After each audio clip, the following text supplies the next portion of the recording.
अगर हम बात करते हैं समाज में आज बड़ी बड़ी बीमारियां जिसमें व्यक्ति का लाखों रुपए लगता है, उसमें एक है किडनी फेल, एक है लीवर फेल, एक है कैंसर और एक है हार्ट प्रॉब्लम। ये 4 ऐसी बीमारियां हैं मार्केट में, समाज में, जिसमें व्यक्ति का लाखों रुपए लग जाता है और कहीं भी किसी को कुछ भी आराम नहीं मिलता, ठीक तो कोई होता ही नहीं, टेम्परेरी रिलीफ है। अगर किसी को हार्ट की प्रॉब्लम हुई, हमें बोला जाता है कि उसके स्टंट डाल देते हैं, तो स्टंट कोई इलाज नहीं है, एक टेम्परेरी व्यवस्था है। उस नली के बीच में एक स्प्रिंग डाल दिया, उस नली के ब्लॉकेज को थोड़ा दूर कर दिया, गायब नहीं करा, कहीं गई नहीं वो ब्लॉकेज। वो क्या होता है, 6 महीने, साल, 2 साल बाद दोबारा ब्लॉकेज जम जाती है, फिर कहते हैं दूसरा स्टंट डालना पड़ेगा। अभी आप लोगों को पता है पीछे राजू श्रीवास्तव की डेथ हुई, तो आपको पता है उसके 9 स्टंट डल चुके थे। 9 मतलब एक आधा नहीं, 9 स्टंट डल चुके थे, 10वें की तैयारी थी।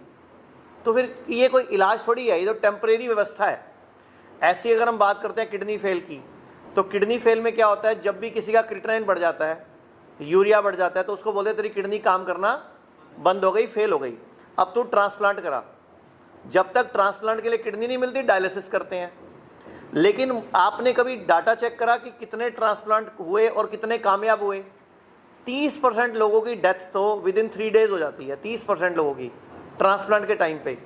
लेकिन वो डाटा बाहर ही नहीं आता, क्योंकि जिनके घर का मर जाता है वो कुछ बोलते नहीं, इसलिए आपको पता नहीं चलता कि अल्टीमेटली सॉल्यूशन क्या है। अब जिसका भी लीवर फेल है, उसको बोलते हैं लीवर ट्रांसप्लांट कराओ, 30 से 50 लाख का खर्चा है, और जब ट्रांसप्लांट करते हैं 2-3 साल में फिर फेल हो जाता है। तो क्यों नहीं ऑल्टरनेटिव थेरेपीज, जिसको हम ऑल्टरनेटिव थेरेपी बोल रहे हैं, आयुर्वेद, नेचुरोपैथी, उनको क्यों नहीं पकड़ रहे हमें? तो इस देश का दुर्भाग्य है कि हमारी सरकारें आज भी उस मानसिकता की गुलाम है जो अंग्रेज हमारे देश में छोड़ के चले गए थे। मैं खुद पिछले 28 साल से इस आयुर्वेद के फील्ड में हूँ, डॉक्टर साहब 16 साल से इस फील्ड में हैं, और वो जो डॉक्टर मैडम बैठी हैं वो पिछले 7 साल से इस फील्ड में हैं। तो हम लोग, हमारे पूरे इंडिया में आज 120 सेंटर्स हैं, 121, जिसमें 36 हॉस्पिटल्स हैं, 85 क्लिनिक्स हैं। हम लोग क्या कर रहे हैं, कोई भी बीमारी, चाहे किडनी फेल है, चाहे लीवर फेल है, चाहे कैंसर है, चाहे हार्ट की प्रॉब्लम है, हम पेशेंट की बीमारी की जड़ पकड़ रहे हैं कि बीमारी हुई क्यों। हम उस बीमारी की जड़ पर काम कर रहे हैं, जिससे होता क्या है, व्यक्ति की वो बीमारी तो सॉल्व होती है, साथ में कोई और तकलीफ भी आने वाली हो वो भी सॉल्व होती है। जबकि मॉडर्न पैथी में, जिसको अंग्रेजों की पैथी बोलते हैं हम लोग, उसमें बीमारी पर काम होता है, सप्रेशन पर काम होता है, ठीक करने पे काम नहीं होता। मैं आप ही लोगों से सवाल पूछता हूँ, मुझे किसी एक बीमारी का नाम बताओ जिससे किसी एक दवाई का नाम बताओ जिससे कोई एक बीमारी ठीक होती हो। मॉडर्न पैथी की एक सिंगल भी दवाई नहीं है जिससे एक भी बीमारी ठीक होती हो। लेकिन कितना बड़ा मकड़ जाल पूरे भारत में फैला हुआ है। पूरे के पूरे भारत में अगर किसी को तकलीफ होती है, वो सीधा चला जाता है मॉडर्न पैथी में। तो अब वक्त आ गया इंटीग्रेशन का, कि सबको जो जिस पैथी का अच्छा है उसको जोड़ दिया जाए। इसीलिए हमारे हॉस्पिटल का नाम भी hospital and institute of integrated medical sciences है। मतलब आयुर्वेद भी, नेचुरोपैथी भी, होम्योपैथी भी और एलोपैथी भी। एलोपैथी का हम सिर्फ डायग्नोसिस यूज़ करते हैं या इमरजेंसी यूज़ करते हैं, बाकी हम मैनेजमेंट के लिए आयुर्वेद और होम्योपैथी और नेचुरोपैथी को यूज़ करते हैं। और रिजल्ट ऐसे हैं कि हम आपको सैकड़ों पेशेंट से मिलवा सकते हैं, हम आपको डाटा दे सकते हैं। अभी हमारे हॉस्पिटल में इस टाइम भी 24 पेशेंट एडमिट हैं। आप चाहो जिससे भी चाहो मिल सकते हो। कैंसर के, किडनी फेल के, लीवर फेल के, हार्ट के पेशेंट एडमिट हैं। आप उनसे पूछो उधर गए थे क्या हुआ, इधर आए थे क्या हुआ। मैं इसीलिए यहाँ कोई पेशेंट नहीं बिठा रहा हूँ ताकि आपको ये ना लगे हमने किसी को पहले से तैयार करके बिठा दिया। आपका जिससे दिल करे उससे सवाल पूछ लेना, जिससे दिल करे उससे अपनी मन की सारी निकाल लेना, ताकि आपको एक्चुअल में तसल्ली हो। ये अभी हमारा छोटा हॉस्पिटल है, मुंबई वाला 150 बेड का। मेन हमारा हॉस्पिटल सबसे बड़ा जो है वो दिल्ली के पास मेरठ के बॉर्डर पे 1000 बेड का, जो एशिया का सबसे बड़ा इंटीग्रेटेड हॉस्पिटल है। उसको हमें वर्ल्ड बुक ऑफ रिकॉर्ड की तरफ से एशिया के सबसे बड़े का अवार्ड भी मिल चुका है। उसमें हम यही 4 बीमारियां, cancer, kidney fail, liver fail और हार्ट के पेशेंट पे काम कर रहे हैं।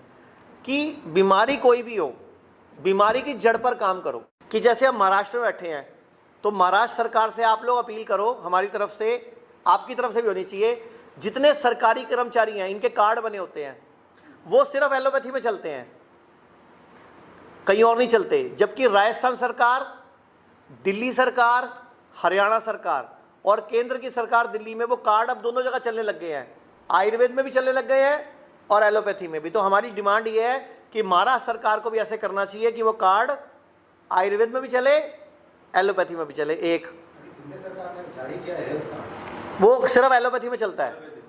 और दूसरा जो आयुष्मान योजना है देश की, वो आपके यहाँ दीनदयाल के उसके ज्योतिबा फूले कुछ नाम से है आपके यहाँ योजना, वो योजना में भी जो कार्ड है 5 लाख का गरीब आदमी का, वो एलोपैथी में चलता है, महात्मा ज्योतिबा फूले। तो वो मैं रिक्वेस्ट करूंगा कि वो कार्ड दोनों जगह चलना चाहिए, आयुर्वेद में भी। सरकार का पैसा बचेगा एक तो, क्योंकि आयुर्वेद में इलाज सस्ता है। जैसे मान लो किसी को डॉक्टर ने बोला घुटने बदलने पड़ेंगे, तो घुटने बदलने का कम से कम खर्चा 1.5 लाख का है। आयुर्वेद में 30-40 हज़ार में जानू बस्ती से वही घुटना ठीक हो जाता है।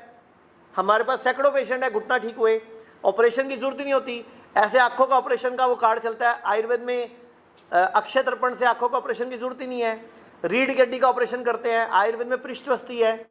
मतलब जितना एक होटल में रोज रहने का खर्चा है उतने में तो हमारा सारा इलाज हो जाता है।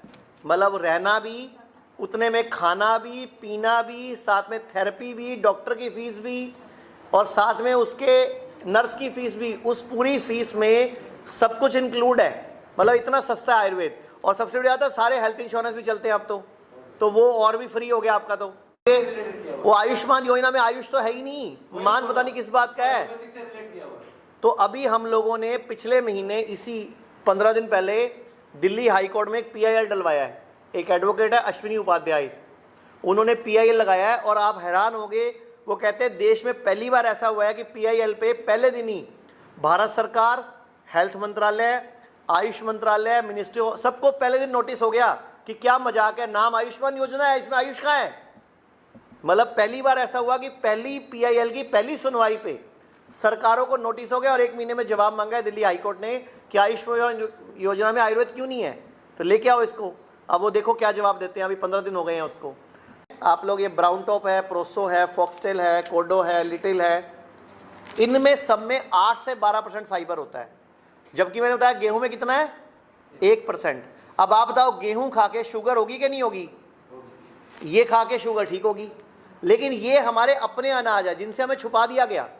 अब आप बताओ ये गेहूं भारत में लाया कौन? 1960 से पहले गेहूं भारत में साल में सिर्फ 1 से 2 महीने खाया जाता था। आज पूरा साल 24 महीने, 12 महीने और 24 घंटे जब आपको भूख लगती है गेहूं की रोटी खाते हो आप।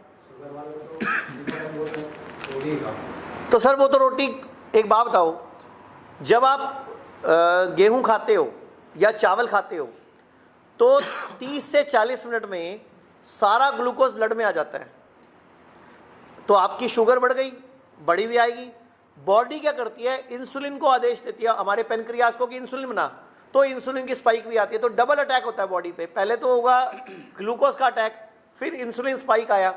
मिलेट्स क्या करते हैं, 8 घंटे धीरे धीरे ग्लूकोज देते हैं ब्लड को, तो शुगर होती ही नहीं खाने से। अब इसको मिलेट ईयर मना रहे हैं हम लोग, इंटरनेशनल मिलेट ईयर 2023 को। लेकिन हमारे जो डॉक्टर खादरवली हैं जिन्होंने मिलेट भारत में इंट्रोड्यूस किए, 20 साल से लगे हुए थे। इस बार उनको पद्मश्री भी मिला 2022 में। 20 साल से लगे हुए, तब जाके भारत सरकार को समझ आई और इंटरनेशनल मिलेट ईयर मना रहे हैं हम। मुंबई में हॉस्पिटल अभी शुरू किया हमने 5 महीने पहले, और ये NABH भी हो गया, national accreditation board of health. एक सर्टिफिकेट होता है जिसके बाद सारे हेल्थ इंश्योरेंस चलने लग जाते हैं हमारे पास। तो अब वो हो गया। यहाँ पे अभी 90 लोगों की टीम है जिसमें 11 डॉक्टर्स हैं, नर्सेज बाकी टीम है। और हम लोग इन हाउस पेशेंट को यहाँ एडमिट करते हैं, जो भर्ती होता है बाकी को डे केयर में आते हैं। मतलब पेशेंट आता है 3-4 घंटे थेरेपी लेके घर चला जाता है। मतलब दोनों तीनों फैसिलिटी है यहाँ पे। 150 बेड का है ये। अभी हमारे पास 50 तक पेशेंट हो चुके हैं यहाँ पे, 50-55 पेशेंट की एवरेज आ रही है। धीरे धीरे लोगों को पता चलेगा और बढ़ेंगे। इसके उद्घाटन की फाइल लगाई हुई है, शिंदे जी को बोला हुआ है उद्घाटन करो। उन्होंने यस तो कर दिया मुंह से कि मैं कर दूंगा, लेकिन अभी डेट नहीं दी है।